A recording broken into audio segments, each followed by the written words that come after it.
Yes, hello everyone, welcome back to NFTV.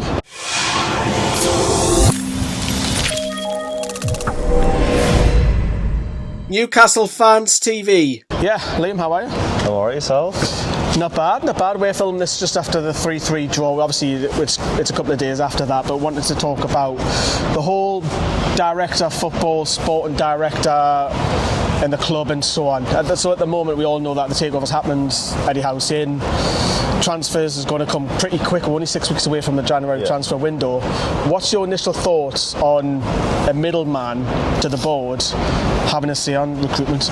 I think it's going to be good, but then you don't want a sporting director or director of football that's just going to make his own signings and clash with the first team. So I think they've got to have like a relationship where it's Eddie Howe's players, but obviously then he goes and signs them. Do you feel that?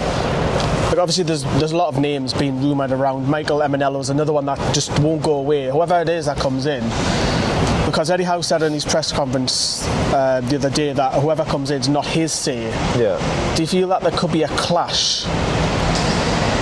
Well, there could be a clash with anything, do you know what I mean? I think, but there could be a clash, do you know what I mean? But I think it's just going to be one of them things where they've just got to have a working relationship, do you know what I mean? Because obviously Eddie Howe is a man that's David Lee's signing, but obviously so is the sporting director, so it's just going to be one of the things where they've got to have a good working relationship.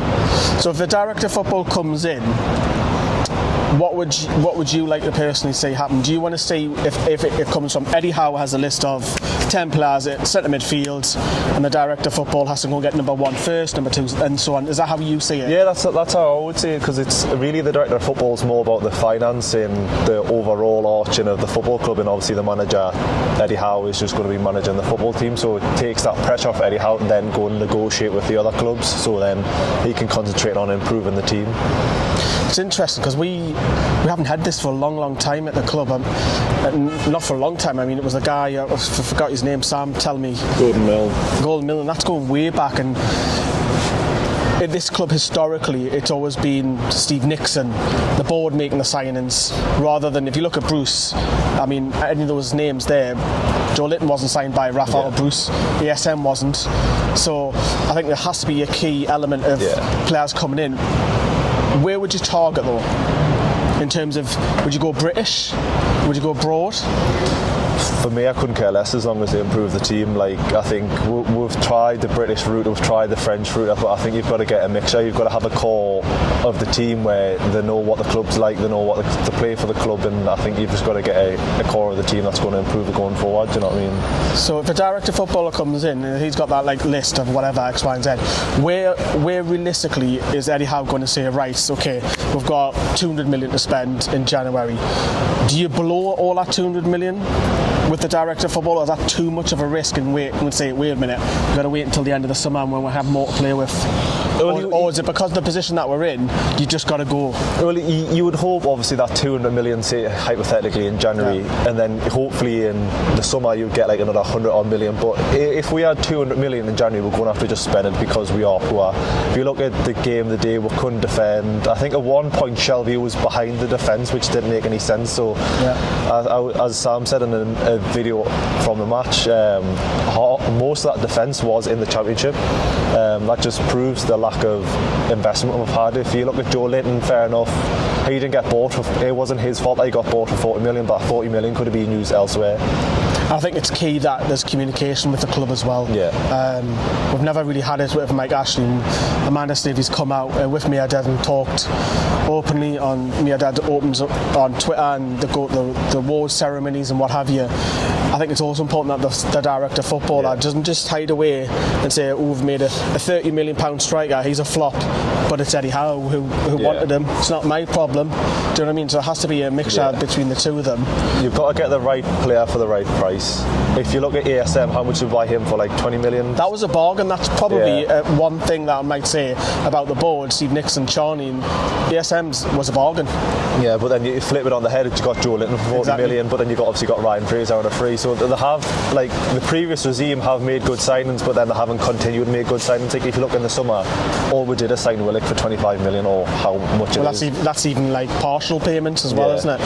So obviously everyone's got to talk about the director of football. Who's the signings? Where are we realistically going to look at? We're going to look at people like Jesse Lingard, Ross Barkley, Loftus-Cheek, people who aren't getting many games. Or if you want to be ambitious, can you go and pinch, I'll give you a name, Martial from Manchester United, he's barely playing. Are these the type of names that you would need to go for first? Maybe even not splash the cash, but if someone's worried about, I'm not joining that club, there's Federico Fernandez over there actually. And I do this all the time in videos, I just see people. But yeah, I get what you mean, but I think players are going to be, at this point now, where bottom of the Premier League, players aren't going to sign a 3 to 4 year deal with us potentially going to the Championship. So do you think a loan? I think it'll be a loan to buy. Like Willock, yeah. Because we're allowed 2 British loans. Give us some names. Put us on the spot, yeah. I'll go Lingard. But then Manchester probably won't want to loan Lingard. They'll probably want to sell him in January. He's a free agent, isn't he, at the end? Unless they did some sort of deal where if he plays 10 games, you have to buy him. Or have to pay an X amount of money, do you know what I mean? But it's going to be one of these things where January is going to be interesting, because normally we never do out in January anyway, so apart from when we're going down, so it's going to be a fun January for once. It is, and obviously a slight difference if we bring a director of football.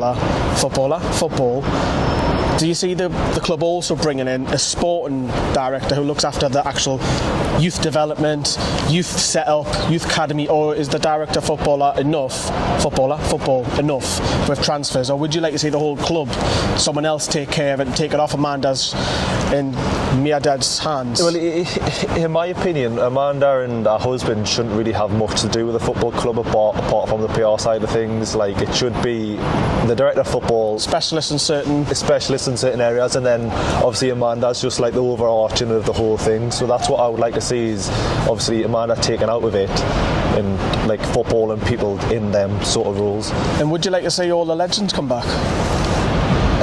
I think not so much in the sport director role. I'm just changing this year. Maybe ambassador roles. Yeah, but I think for the time being, I think we need to focus on the football. We need to make sure that come next season we're in the Premier League, regardless if we get 17th. That's all we care about, and then maybe start talking. Then obviously, because you've got Shearer's statue that's 10 yards off being on St James's Ground. Council land. Yeah, that's going to be something that's going to be looking at the future. But for me, for now, you're going to have to sort out. It's literally just making a new club, because obviously we're right under the core. So it's going to take a lot of time and effort and money, so the legends coming back can wait till next season. Interesting, can wait. Bring Les Ferdinand back, director, football there again. I mean, nearly made us cry on YouTube. I mean, we're sure we can do that all over again. We are expecting it to be a very, very busy January. Keep an eye out for 1 or 2 sponsors who might have a say on that as well on NFTV. But that's Liam, and that's me. See you later, everyone. Bye-bye. Ta-ra.